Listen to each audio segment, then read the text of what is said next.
আসসালামু আলাইকুম। মার্কিন যুক্তরাষ্ট্র এবং ইরানের মধ্যে যে শান্তি আলোচনাটা হওয়ার কথা ছিল সেটি আদৌ কি হবে?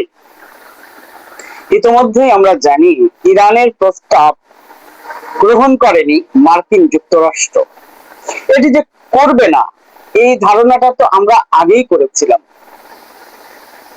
কেননা ইরান যে শর্তগুলো আরোপ করবে মার্কিন যুক্তরাষ্ট্রের পক্ষে সেটি গ্রহণ করা আদৌ সম্ভব নয়। কেননা এখানে আধিপত্যের একটি ব্যাপার রয়েছে, এখানে ইগোর একটি বিষয় রয়েছে। মার্কিন যুক্তরাষ্ট্র তো আসলে খুব দুর্বল কোনো রাষ্ট্র না, যেন তেন কোনো রাষ্ট্র না, বিশ্বের মোড়ল, তাদেরকে বিশ্বের মোড়ল বলা হয়। সুতরাং সেই মোড়ল নাকানি চুবানি খাচ্ছে ইরানের কাছে, সেটি ভিন্ন কথা। কিন্তু মার্কিন যুক্তরাষ্ট্র একেবারে প্রকাশ্যে নাকে খত দিবে সেরকমটিও ভাবার খুব একটা সুযোগ নেই। এখন বিষয়টি হলো যে ইরানের প্রস্তাব গ্রহণ না করে যুদ্ধ করতে হবে, হয় যুদ্ধ করতে হবে অথবা ইরানের প্রস্তাব গ্রহণ করতে হবে। এই কথাটি আমি আরো কয়েকবার বলেছি যে মার্কিন যুক্তরাষ্ট্রের হাতে দুটি অপশন আছে, হয় ইরানের শর্ত মেনে নিতে হবে, আর ইরানের শর্ত মানতে গেলে তার আধিপত্য টিকিয়ে রাখা মুশকিল হবে, অর্থাৎ তার আধিপত্যবাদ আর থাকবে না, আধিপত্যবাদ ছেড়ে দিতে হবে, অর্থাৎ মধ্যপ্রাচ্য থেকে তাকে লেজ গুটিয়ে পালাতে হবে, অথবা ইরানের বিরুদ্ধে তাকে যুদ্ধ চালিয়ে যেতে হবে। সেটা ফলাফল যাই হোক না কেন, মার্কিন যুক্তরাষ্ট্র তো একেবারেই এমনও দুর্বল নয় যে ইরানের সঙ্গে যুদ্ধ পরিচালনা করতে পারবে না। বিষয়টা কিন্তু আমরা যেভাবে ভাবছি, যতটা সহজ ভাবছি এতটা সহজ নয়। তবে হ্যাঁ, গুরুত্বপূর্ণ কয়েকটি বিষয় রয়েছে যেটি এখানে মার্কিন যুক্তরাষ্ট্র ইরানের কাছে আসলে কি চেয়েছিল, তাদের চাওয়াটা কি ছিল, আর ইরান মার্কিন যুক্তরাষ্ট্রের কাছে এখন কি চাইছে, এই চাওয়া পাওয়ার দ্বন্দ্বটা কিন্তু এই যুদ্ধটা এখন জিয়ে রেখেছে। হ্যাঁ, কার দোষ, কার কে সঠিক ছিল, কে ভুল পদক্ষেপ নিয়েছিল, এখন সেই বিশ্লেষণ করার সময়টা হয়তো বা নয়। কেননা মার্কিন যুক্তরাষ্ট্রের ভুলে বা ইসরায়েলের ভুলে আজকের এই সংকটের সংকটময় পরিস্থিতিতে বিশ্ব পড়েছে, ইরান পড়েছে।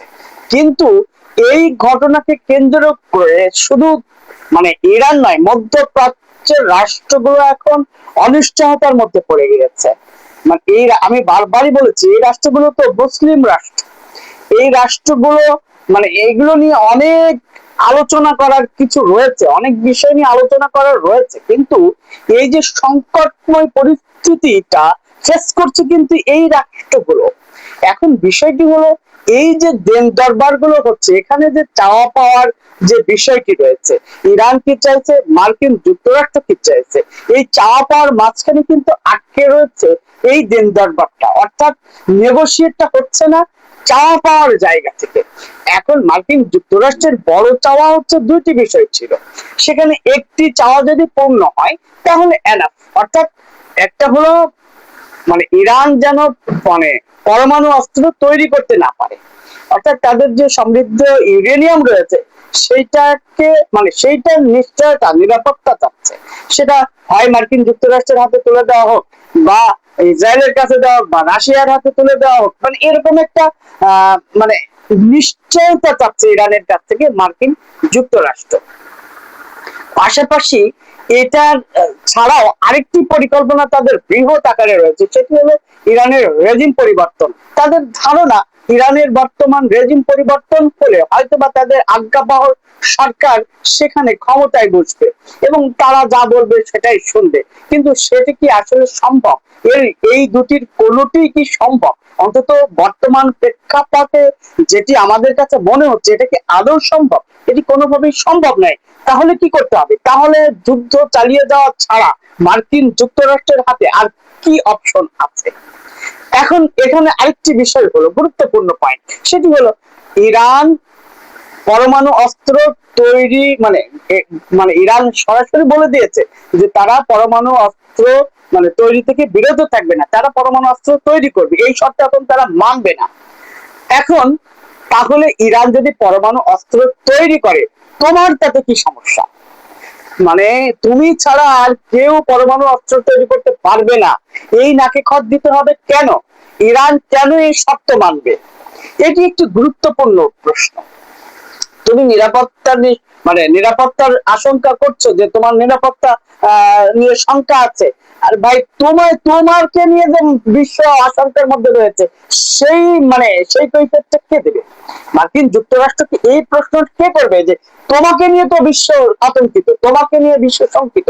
এই প্রশ্নের উত্তরটা, এই নিশ্চয়তা কে দিবে তোমাকে? তোমার ইসরায়েলকে নিয়ে, তোমার ইসরায়েল একের পর একটা অঘটন ঘটাচ্ছে বিশ্বে, তুমি তার বিরুদ্ধে কি অ্যাকশন নিয়েছো?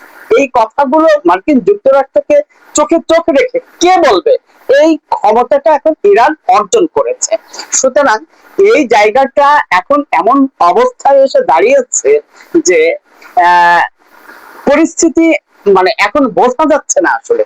মার্কিন যুক্তরাষ্ট্রের ক্ষেত্রে না পারছে ওই জায়গায় নাকে খত দিতে, না পারছে যুদ্ধ পরিচালনা করার মতো, দীর্ঘ সময় যুদ্ধ পরিচালনায় যে ব্যয় রয়েছে যুক্তরাষ্ট্রের, যে সামরিক সংকট রয়েছে, কারণ এই রাষ্ট্রটা তো বিভিন্ন দেশকে সহায়তা করে আছে, ইউক্রেন, তারপরে এই যে ইউক্রেনকে যে সহায়তা করে আসছে, ইসরায়েলকে সহায়তা করে আসছে, বিভিন্ন এই যে প্রক্সি যোদ্ধা, প্রক্সি নেটওয়ার্ক গুলোকে যে সাপোর্ট করে, এই সাপোর্ট করতে গিয়েই তো সে অনেক দুর্বল হয়ে পড়েছে।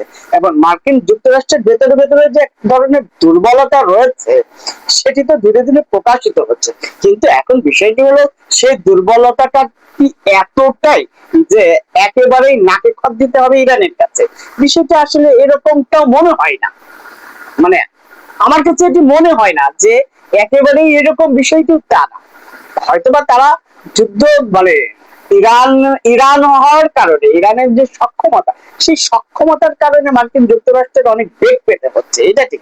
অন্য কোনো রাষ্ট্র হলে হয়তোবা ধরাটাই হয়ে যেত, কিন্তু সেইখানে হয়তোবা ইরান যে সক্ষমতা অর্জন করেছে, আরো গুরুত্বপূর্ণ কয়েকটি কথা বলি। ইরান এই যুদ্ধে যা হারিয়েছে তা তো ফেরত পাওয়ার মতো না। আবার অপর দিক থেকে ইরান যা পেয়েছে তা যুগ যুগ ধরেও হয়তোবা অর্জন করা সম্ভব ছিল না। সেটি কেমন? যেমন ধরুন, ইরান তাদের আজকের যে আধুনিক ইরান, আজকের যে শক্তিশালী ইরান গঠনের পেছনে যার অবদান, যার পরিকল্পনা অনেক বেশি ছিল, সে আয়াতুল্লাহ আলী খামেনিকে হারিয়েছেন। হ্যাঁ, তার ছেলে মোস্তফা খামেনি আবার হাল ধরেছেন। কিন্তু এই যে ইরান তাকে হারিয়ে যে শোকার্ত হওয়ার কথা ছিল, সেই শোকটাকে ইরান শক্তিতে রূপান্তর করতে সক্ষম হয়েছে। এটা ইরানের একটি বড় অর্জন। পাশাপাশি এই ইরান যুদ্ধকে কেন্দ্র করে মার্কিন যুক্তরাষ্ট্র ইরানের হাতে যা ছেড়ে দিয়েছে, সেটি আরো ভয়াবহ বিষয়। টমাহক বোমার মতো বোমা এখন ইরানের হাতে। শুধু তাই না, বাংকার ব্লাস্টারের মতো বোমাও অবিস্ফোরিত বাংকার ব্লাস্টার এখন ইরানের হাতে। অতএব এটা খুবই ভয়ের বিষয় হলো, মার্কিন যুক্তরাষ্ট্রের জন্য বা বিশ্বের জন্য আগামীতে কি অপেক্ষা করছে। এতদিন ধরে বিশ্ববাসী জানতো, বা আমরা জানি, যে বাংকার ব্লাস্টার মার্কিন যুক্তরাষ্ট্রের কাছে ছাড়া আর কারো হাতে নেই। এখন এই অস্ত্র যদি ইরানের হাতে যায়, যেমন শাহেদ ড্রোন, তার মার্কিন যুক্তরাষ্ট্রের একটি ড্রোনের তো ভার্সন। সুতরাং এই যে বাংকার ব্লাস্টার যদি ইরানের হাতে থাকে, এবং সেটা ইরান যদি সত্যি পেয়ে থাকে, নিশ্চয়ই ইরান বিকল্প কোনো ভাবনা ভাবছে। আর সেটি যদি হয়ে থাকে, সেটি শুধু মার্কিন যুক্তরাষ্ট্রের না, বিশ্বের জন্য আরেকটি তাক লাগানোর মতো পরিস্থিতি হবে। টমাহক বোমা যদি ইরানের হাতে থাকে, তাহলে এই যে বিষয়গুলো, ইরান তো পেয়েছে অনেক কিছু। ইরানের অর্থনৈতিক ক্ষয়ক্ষতি ব্যাপকভাবে হয়েছে। মার্কিন যুক্তরাষ্ট্র তাদের টার্গেটেড যে স্থাপনাগুলো, সেগুলোতে প্রপারলি হামলা চালিয়ে ধ্বংস করতে পেরেছে, অন্তত ক্ষয়ক্ষতি করতে পেরেছে, ব্যাপকভাবে ক্ষয়ক্ষতি করতে পেরেছে, এটি সত্য। কিন্তু বিষয়টি হলো, ইরানের যেমন অর্থনৈতিক ক্ষয়ক্ষতি হয়েছে, ইরান অপর দিক থেকে সে অর্থনৈতিক ক্ষয়ক্ষতিকে পুষিয়ে নেওয়ার জন্য সমৃদ্ধ হচ্ছে। এই যুদ্ধ ইরানের অর্থনীতিকে বেশ চাঙ্গাল করছে অপর দিক থেকে।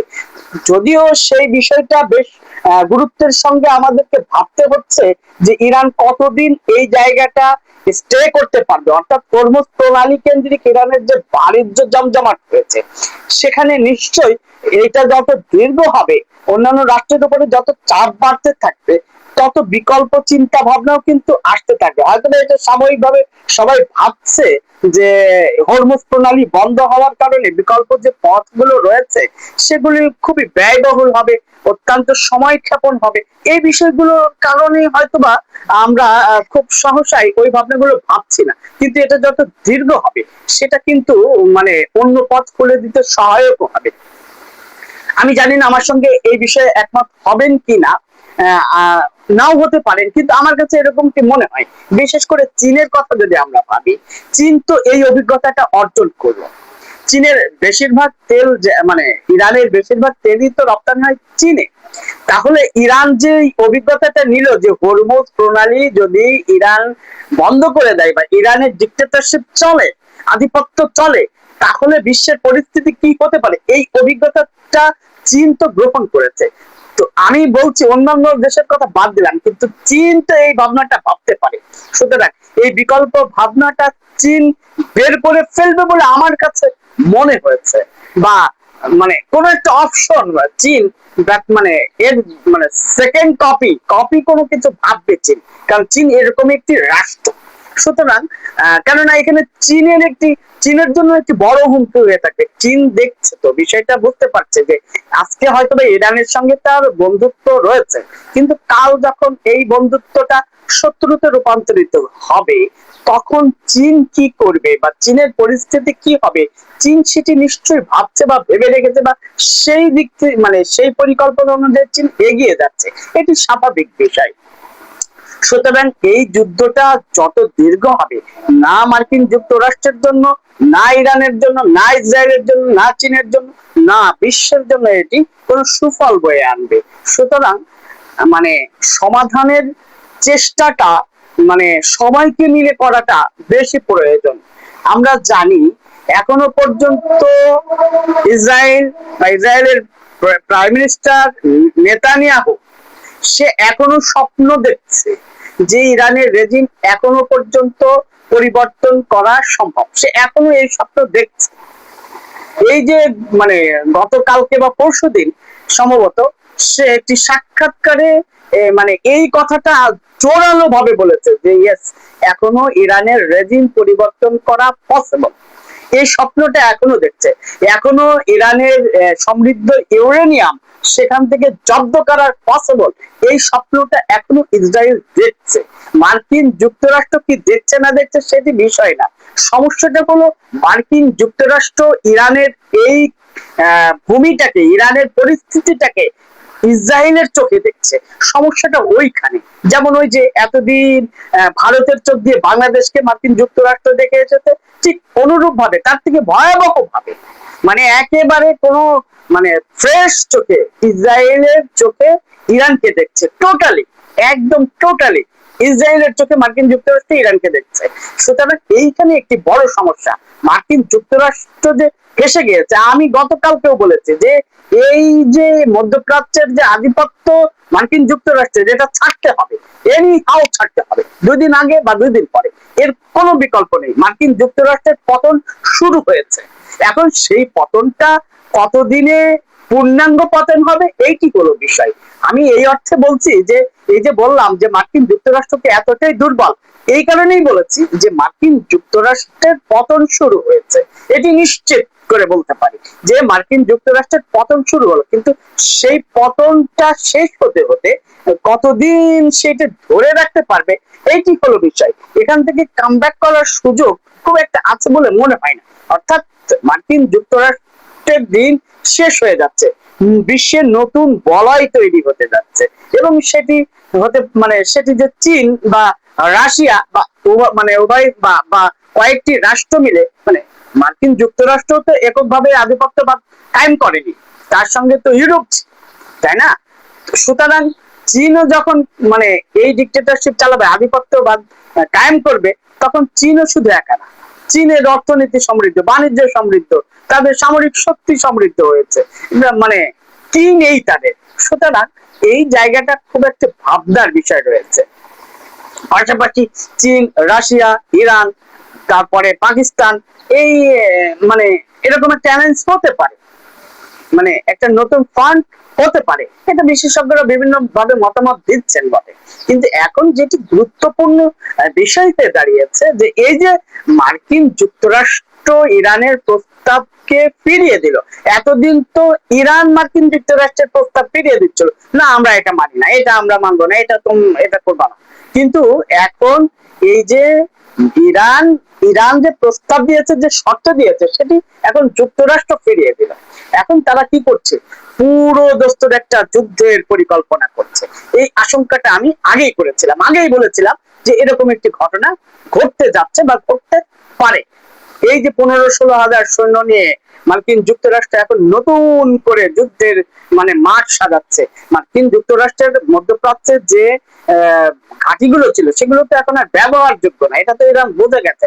সুতরাং এখন যেটা দরকার মার্কিন যুক্তরাষ্ট্রের, সেটা হলো একটা নতুন একটা নতুন সেট আপ দরকার, এবং সেই সেট আপটাই মার্কিন যুক্তরাষ্ট্র কিন্তু এখন তৈরি করে ইরানের বিরুদ্ধে যুদ্ধে নামার একটা প্রস্তুতি গ্রহণ করছে। তার ফলাফল কি হবে সেটি তো মানে আগামীতেই বলে দেবে, কিন্তু প্রস্তুতি গ্রহণ করছে এবং আরেকটি ভয়াবহ যুদ্ধের দিকে এগোচ্ছে, পরিস্থিতি আরো অশান্তকর পরিবেশের দিকে এগোচ্ছে। এইটি আমরা অন্তত অনুমান করতে পারছি, ধারণা করতে পারছি। যেভাবে পাল্টা হামলা চলছে, সেই হামলাগুলো নিয়ে আমরা তো ইতিমধ্যেই শঙ্কিত। পাশাপাশি হরমুজ প্রণালীর কারণে বিশ্বের যে তেলের বাজারে অস্থিরতা তৈরি হয়েছে, বিশেষ করে বাংলাদেশের মতো ছোট ছোট দেশগুলোর যে পরিস্থিতি তৈরি হয়েছে, সেটি তো উদ্বেগের। এক ধরনের অর্থনৈতিক বাণিজ্যিক একটা সংকট তৈরি হয়েছে। পাশাপাশি এই যে নতুন করে যুদ্ধ তৈরি হলে এর এর যে নেতিবাচক প্রভাবটা, এর যে মানে এফেক্টটা হবে, সেটা কেমন হবে, এটা এখন দেখার বিষয়। নতুন আরেকটি ভাবনা, নতুন আরেকটি উদ্বেগ তৈরি হচ্ছে। সুতরাং আমার কাছে যেটি মনে হয়, এই যুদ্ধ আসলে আদৌ যুদ্ধবিরতি হবে কিনা এটা তো মানে আসলে সুযোগ নেই। তারপরেও অন্তত বিশ্বকে আরেকটা চেষ্টা করা, যে বিশ্বের যারা এই যে তুরস্ক, রাশিয়া, চীন, পাকিস্তান, এইসব রাষ্ট্রগুলোর আরেকটা মানে চেষ্টা করা, মানে সমন্বয় করা। জাতিসংঘ যদিও সেটা একটা ছোট জগন্নাথ, কিন্তু তারপরও তার একটা ভূমিকা, একটা প্লে গ্রাউন্ড তৈরি করা উচিত তার। সুতরাং এটা যদি না হয় এবং ফের যদি ইরান এবং মার্কিন যুক্তরাষ্ট্রের যুদ্ধ মানে সৃষ্টি হয়, মানে শুরু হয়, সেটার ফলাফল আরো ভয়াবহ হবে। এবং সেই ভয়াবহতা কি ধরনের ভয়াবহতা, কি ধরনের নেতিবাচক প্রভাব, কি এফেক্ট হবে, সেটা আমরা এখনো বুঝতে পারছি না। আমাদের অপেক্ষা করতে হচ্ছে মনে হয় ভয়াবহ পরিস্থিতির জন্য। সুখবরের জন্য অপেক্ষায় মনে হয় পালা শেষ হলো এখানেই।